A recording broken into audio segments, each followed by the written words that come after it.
Bonjour à tous, j'espère que vous allez bien. On se retrouve aujourd'hui dans une nouvelle vidéo et nous allons voir comment inclure du mimosa dans de la résine. Donc pour faire de l'inclusion, je vais utiliser de la résine de chez Resin Pro, c'est la résine Liquidissima qui est vraiment excellente pour faire de l'inclusion. Car c'est une résine qui est très fluide et donc ça permet d'avoir le minimum de bulles lorsque vous réalisez des inclusions en résine. Donc pour ce tutoriel, je vais utiliser un moule de chez Resin Pro également. Un moule rond, il en existe aussi un carré, je vous ai fait aussi une petite vidéo dessus que je vous partagerai prochainement sur la chaîne. Donc là je vais utiliser la résine Liquidissima, donc le ratio pour la résine Liquidissima c'est 100 pour 60, donc là je vais utiliser 60 g de résine A.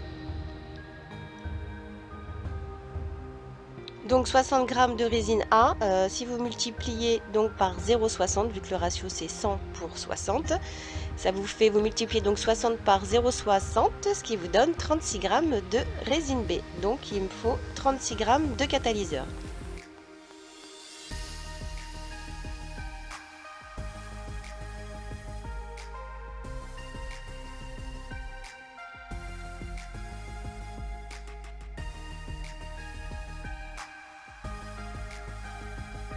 Donc voilà, je prépare ma résine, je vais maintenant la mélanger, donc mélanger les deux composants ensemble. Donc vous pouvez mélanger pendant 2 bonnes minutes. Donc quand vous faites vos mélanges, mélangez bien le fond de votre gobelet, les bords pour bien mélanger les deux composants. Donc vous voyez, c'est une résine très fluide qui ne fait pas de bulles. Donc voilà, c'est intéressant, c'est vraiment une bonne résine d'inclusion.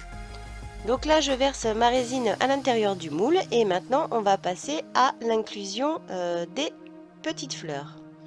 Donc sachez que ce mimosa, vous l'avez vu, je vous l'ai montré, donc il était en fleurs puisqu'actuellement tous mes mimosas sont en fleurs. Là ça va bientôt se terminer à mon grand regret. Mais voilà, donc je viens déposer des petits brins que j'ai découpés. Donc là vous voyez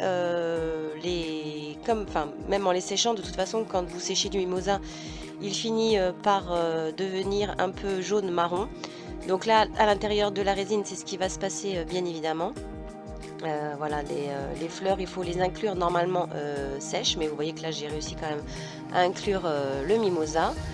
Donc vous déposez, vous enfoncez un petit peu vos fleurs délicatement parce qu'en fait vous allez voir qu'il va y avoir des petites bulles qui vont venir se former, c'est normal, dès qu'on fait de l'inclusion il y a toujours des bulles, c'est à partir du moment où on incorpore quelque chose à l'intérieur. En fait quand on vient déposer quelque chose à l'intérieur de la résine, il y a de l'air en surface et donc ça vient faire des petites bulles. Pour ce qui est des feuilles, vous voyez, je vais venir les faire sécher 24 heures à l'intérieur d'un petit livre, voilà, c'est simplement pour les aplatir. Voilà, les faire sécher et puis aplatir bien mes feuilles pour la deuxième coulée. Donc une fois que j'ai fait remonter toutes les petites bulles, je laisse prendre ma résine pendant 24 heures. Et à nouveau, je vais venir repréparer encore 60 g de résine. Pour cette fois-ci, faire ma deuxième coulée. Donc vous voyez là, ma résine a prise, ça c'est le lendemain. Donc j'ai laissé à l'abri de la lumière et de la poussière. J'ai mis un petit couvercle, une petite boîte par-dessus pour qu'il n'y ait pas de poussière qui vienne se mettre.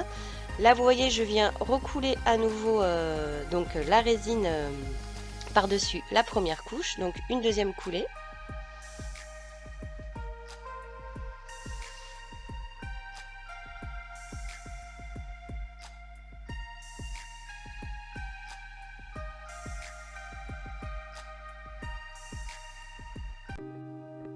Donc je me garde un petit peu de résine, c'est pour ensuite recouvrir les feuilles.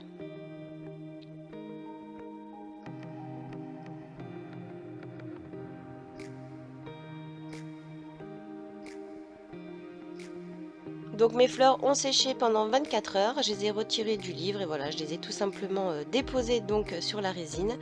Alors là c'est toujours pareil, c'est une étape assez délicate, parfois vous me demandez, oui j'ai plein de bulles d'air, donc en fait ce qui est important quand vous coulez vos résines et que vous faites de l'inclusion, c'est de bien appuyer partout où vous pouvez avoir des petites bulles d'air.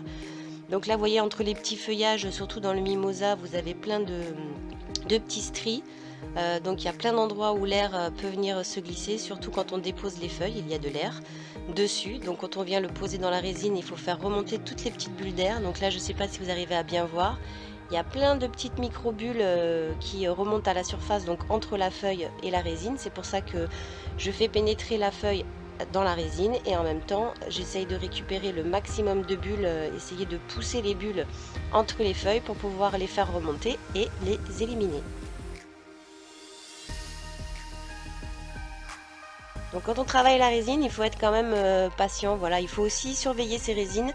Je sais que parfois vous me dites j'ai vérifié, j'avais pas de bulles et puis au final j'ai des bulles qui sont apparues. Donc oui, il faut surveiller vos résines, c'est-à-dire quand vous faites vos coulées, par exemple là si je m'arrête, il peut y avoir d'ici 10 minutes, un quart d'heure, une petite bulle qui remonte. Donc avant que la résine catalyse totalement, il est important de toujours venir vérifier votre résine, voir s'il n'y a pas de souci, si elle catalyse bien, s'il n'y a pas de bulles qui sont remontées. À ce moment-là, vous pouvez repasser un petit coup de chalumeau, vraiment avant qu'elle catalyse, parce que vous avez quand même plusieurs heures devant vous avant qu'elle catalyse. Donc je vous dis en gros, tous les quarts d'heure, 20 minutes, vous venez vérifier. Vous vérifiez qu'il n'y ait pas des petites bulles qui sont apparues. Voilà, donc après c'est très difficile en inclusion de ne pas avoir de bulles. Mais voilà, c'est une surveillance constante. C'est vrai que la résine, c'est beaucoup de travail, beaucoup de surveillance.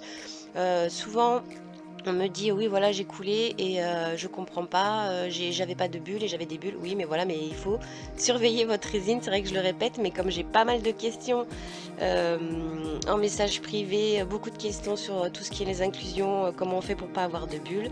Donc là vraiment c'était vraiment la vidéo idéale pour vous montrer un petit peu et puis vous donner ces petits conseils. Vous voyez, je vais vraiment chercher un petit peu partout au niveau des tiges ou au niveau des feuilles. Là, je passe un petit coup de chalumeau pour éventuellement enlever des micro-bulles. J'en ai pas trop, mais bon, je passe quand même mon petit chalumeau. Donc, je bouge un petit peu aussi également mes feuilles. Comme ça permet de voir s'il y a des petites bulles qui se baladent.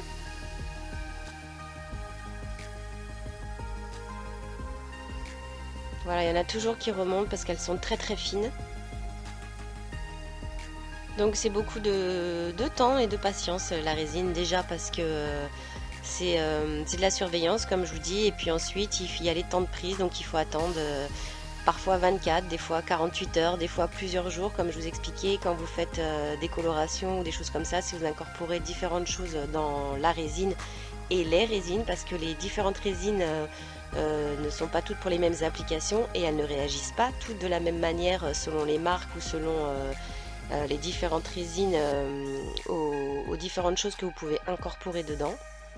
Donc tant que c'est des végétaux, des choses qui sont sèches, tout ce qui est sec, voilà, ça pénètre très bien dans la résine, ça ne crée pas de retardement au niveau du temps de prise. Mais par contre, quand vous mettez des colorations, des encres, oui, effectivement, ça peut retarder le temps de prise. Selon, c'est toujours pareil, si vous avez mis, quel ratio vous avez mis d'encre ou de colorant dans votre résine. Donc il y a beaucoup de paramètres, voilà, c'est à force de travailler les résines qu'on finit par un petit peu les amadouer. Donc ensuite j'ai laissé durcir ma résine pendant 24 heures pour la deuxième coulée et voilà ce que ça a donné. Donc au niveau de mon mimosa, donc vous voyez qu'il a légèrement un petit peu, voilà, pas jauni, il est devenu un petit peu marron. Et voilà, et au niveau des feuilles, vous voyez, il y a encore des micro bulles, mais bon là vraiment il faut avoir l'œil près dessus pour pouvoir les voir. Voilà, j'espère que cette vidéo vous aura plu. Sur ce, je vous embrasse très très fort et on se retrouvera très très vite sur la chaîne pour encore plein de nouvelles vidéos. Je vous dis à bientôt. Ciao!